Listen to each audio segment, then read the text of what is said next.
Daar zijn we weer met Pelenmaas in zicht. Vandaag besteden we weer aandacht aan de mentale gezondheid bij jongeren. Ook gaan we in op duurzaamheid en stelt de collega zich weer aan je voor. Maar eerst gaan we op bezoek bij een van onze partners. Dit keer bij de regio Noord-Limburg.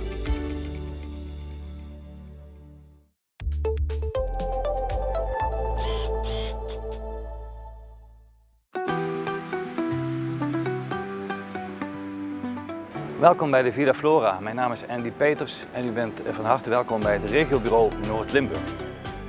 Gemeente Pelenmaas werkt in regio Noord-Limburg samen met de 7 andere Noord-Limburgse gemeenten.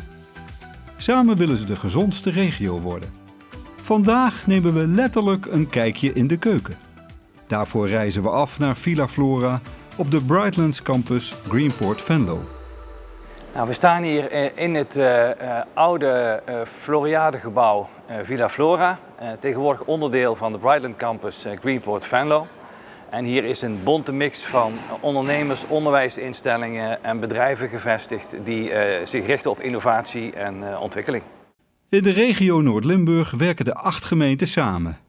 Bezel, Bergen, Gennep, Horst aan de Maas, Mook en Middelaar, Pelenmaas, Venlo en Venray. Maar waarom doen we dit met als doel de gezondste regio te worden? We worden met z'n allen steeds mobieler. We wonen ergens anders dan dat we werken. We recreëren ook niet altijd in onze eigen gemeente. En als je binnen de regio een aantal grote thema's samen oppakt, ja, dan heb je veel meer slagkracht en dan kun je samen meer bereiken.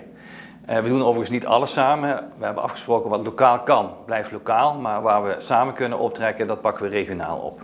Gezondheid staat op 1 en omdat wij samen willen werken aan een gezond ondernemerschap, een gezond klimaat, een gezonde leefruimte, dat we veilig en goed met elkaar kunnen samenleven. En dat is belangrijk om voor de toekomst klaar te zijn, om onze inwoners een goede basis te bieden om te leven en te werken. Ja, brede gezondheid is een item wat belangrijk is voor deze Noord-Limburgse gemeentes. De 8 gemeentes hebben één gezamenlijke visie vastgesteld. In 2040 de gezondste regio zijn van Nederland. En gezondheid gaat daarin breder dan alleen gezondheid van lichaam en geest.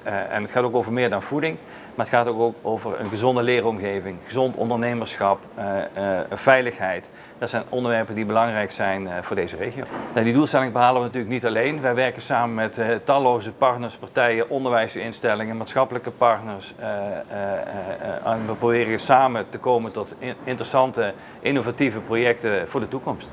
In het kader van die visie hebben we een uitvoeringsprogramma opgesteld. Het klinkt heel ingewikkeld, maar er zijn eigenlijk 7 belangrijke onderwerpen.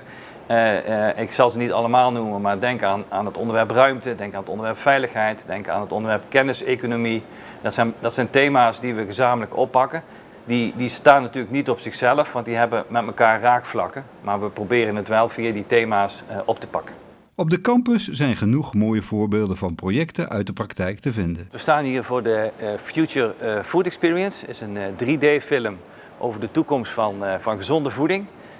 En dat geeft prachtig weer hoe we in de toekomst onze bevolking kunnen voeden. Niet alleen hier, maar ook elders. En dit is een goed voorbeeld van de samenwerking van de 8 gemeentes en een aantal belangrijke kennisinstellingen en andere ondernemers. Ja, we hebben nog een praktijkvoorbeeld. Het is een wat groter project. Dit is een onderzoekskast die door de Universiteit Maastricht samen met wat zaadveredelaars is opgesteld. Met hulp van de regio Noord-Limburg is dit tot stand gekomen. En hierin kunnen onderzoekers, maar ook bedrijven hun nieuwe teelten proberen te testen. En dit levert een bijdrage aan de gezondste regio. Een derde voorbeeld wat ik kan noemen is Cocarelli, waarin we echt bezig gaan met de jeugd.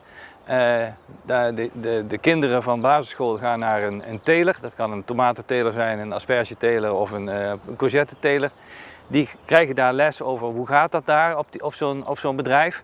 Die krijgen de groenten mee terug en die gaan in de keuken van Cocarelli koken, dat klaarmaken. En op zo'n manier komt de jeugd in aanraking met gezonde voeding. Naast de projecten die we net hebben gezien op de campus zijn er in totaliteit meer dan 100 projecten die we gezamenlijk aanpakken. Als ik even inzoom op Pelenmaas, dan moet je denken aan het fietsroutenetwerk Eikpunten. 2 routes in Pelenmaas, een actie van Vicurie en de 8 gemeentes over zonnebrand bij basisscholen. 3 agrariërs hebben meegedaan met de maatwerkversneller. Het ACT interventieteam dat uitgerold wordt over heel Limburg inmiddels. Zo succesvol is dat. De campagne Kijk niet weg. Deze projecten bedenken we gelukkig niet allemaal zelf. Dat doen we in gezamenlijkheid met onderwijspartijen, ondernemers, maatschappelijke partners en iedereen die ook maar een goed idee heeft om de brede welvaart in de regio te verhogen. Daar gaan we mee in zee. De betaling vindt op diverse manieren plaats, maar even kort samengevat. Vaak draagt het Rijk iets bij, de provincie draagt iets bij, de 8 gemeentes dragen iets bij. Maar ook de ondernemers of initiatiefnemers moeten zelf ook een bijdrage leveren in het kader van cofinanciering. En zo betalen wij deze projecten. Meer weten over de samenwerking Regio Noord-Limburg? Kijk dan op de website van Regio Noord-Limburg.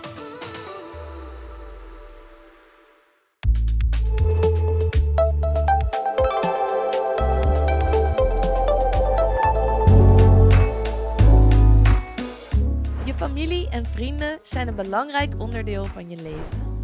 Het is fijn om te horen dat veel jongeren in Peel en Maas zich thuis gelukkig en begrepen voelen. Je kunt bij je ouders of bij vrienden terecht als je ergens mee zit. Je vindt het ook belangrijk om tijd voor jezelf te hebben, om lekker te sporten of om naar feestjes te gaan. De mogelijkheden daarvoor zijn in je dorp best goed geregeld. Mis je iets in je dorp? Daar kun je zelf iets aan doen. Verzamel je vrienden, deel je ideeën met de jongerenwerker en werk samen aan een plan. Jouw inzet kan het dorp nog leuker maken.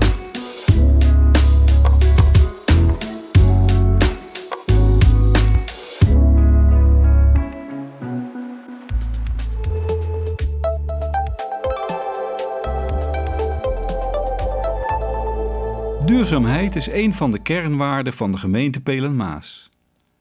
Maar hoe is de gemeente daar nu precies mee bezig? Adviseur duurzaamheid, Rick Beumers, legt het uit. Duurzaamheid is een breed begrip en je hoort het eigenlijk tegenwoordig overal en terug, soms ook onterecht. Maar de gemeente werkt aan verschillende aspecten op duurzaamheid. En ik verdeel het zelf altijd in 3 thema's. Dat is de energietransitie, klimaatadaptatie en biodiversiteit en circulaire economie. De energietransitie, dat houdt eigenlijk in het besparen van energie, maar ook het duurzaam opwekken van energie. Daar zetten we op in als gemeente door onze eigen gebouwen te verduurzamen. Maar we werken ook samen met het Energieadviescentrum. En zij hebben nu de bespaaractie. En dat houdt in dat inwoners gratis energieadvies aan huis kunnen krijgen en €150 aan besparende maatregelen kunnen krijgen. Daarnaast starten we ook nog met een subsidie voor woningisolatie. Meer informatie daarover komt later dit jaar op onze website en op de website van het Energieadviescentrum. Klimaatadaptatie houdt in dat we onze omgeving aanpassen aan het veranderende klimaat. Daar kun je bijvoorbeeld denken aan deze wadi die je hier ziet. Hier vangen we water op en dat laten we op een natuurlijke manier wegzakken in de bodem. Veel van deze maatregelen worden gerealiseerd in de openbare ruimte. Maar ook inwoners en ondernemers kunnen hun steentje bijdragen. Door bijvoorbeeld de regenpijp af te koppelen van het riool en water op te vangen in een regenton. En ook is het heel belangrijk dat je je tuin niet volledig vollegt met tegels. Biodiversiteit zie je terug in ons bermbeheer. We maaien niet het hele jaar door alle bermen, maar laten gras en bloemen groeien, zodat insecten hiervan kunnen profiteren. En daarnaast zie je ook regelmatig schapen grazen. Die houden het gras op een natuurlijke manier kort. En het ziet er ook nog eens leuk uit, zo'n kudde schapen in de wijk. De circulaire economie betekent dat we zo min mogelijk grondstoffen gebruiken. En de grondstoffen die we gebruiken, dat we die ook weer hergebruiken of recyclen. Zodat er weer nieuwe spullen van gemaakt kunnen worden. Een voorbeeld daarvan zie je terug op ons milieupark. Daar staan we nu. Hier wordt afvalhout opgehaald door Gewoon Buiten Gewoon. En zij maken daar weer nieuwe producten van, zoals vogelhuisjes en insectenhotels. En ook hebben we op het milieupark een deelhoek, waar je producten neer kunt zetten waar je zelf op uitgekeken bent, maar die voor een ander wel nog heel goed te gebruiken zijn. Naast de 3 thema's die ik net noemde, werken we ook veel samen met inwoners om duurzaamheidsinitiatieven verder te helpen. Dus we zijn blij dat er veel inwoners zijn die zich vrijwillig inzetten voor duurzaamheid. Zo ook het duurzaamheidsplatform Duurzamer Peel en Maas. Zij organiseren op 22 september een kijkdag in de gehele gemeente, waarbij inwoners, organisaties en andere bedrijven kunnen laten zien wat zij doen op het gebied van duurzaamheid. En de gemeente doet ook mee met Hal 9 en het Milieupark. Wil je meer weten over de kijkdag op 22 september? Kijk dan op www.duurzamerpelenmaas.nl.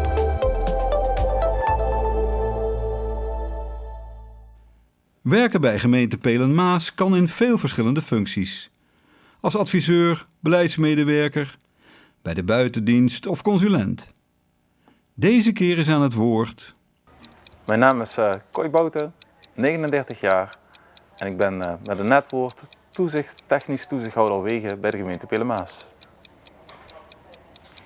Ik stuur voornamelijk aannemers aan, alles wat met wegen gerelateerd is, het onkruidbestrijding, vegen, dus het aansturen van aannemers, het controleren en het afhandelen van meldingen van burgers wat met wegen in het binnen- en buitengebied te maken heeft. Ik werk sinds 2016 bij de gemeente Pelen-Maas, ben begonnen bij de buitendienst. Na een aantal jaar heb ik een traineeship gedaan en, om te groeien in deze functie als toezichthouder wegen. En dat doe ik nu sinds 4 jaar. Daarvoor was ik werkzaam bij een groot groenbedrijf langs het spoor en bij de firma Fase heb ik gewerkt. Ik heb gekozen voor de gemeente Pelen-Maas omdat het ook een beetje mijn gemeente is. Ik woon en ik zou hier ook graag willen werken. Een landelijke gemeente en een fijne, prettige werksfeer. Het leukste aan van werk is dat ik met diverse mensen te maken heb, van meldingen van burgers, maar ook met de aannemers buiten, om samen iets moois te maken. De gemeente Pelen-Maas, hoe zou ik hem omschrijven aan een ander? Het is één hecht team. Het is een open sfeer en samen proberen we er iets moois van te maken buiten. Ben jij benieuwd naar werken bij Pelen-Maas? Kijk op de website pelenmaas.nl of neem contact op met een van de adviseurs P&O via het telefoonnummer 077 30 5x6.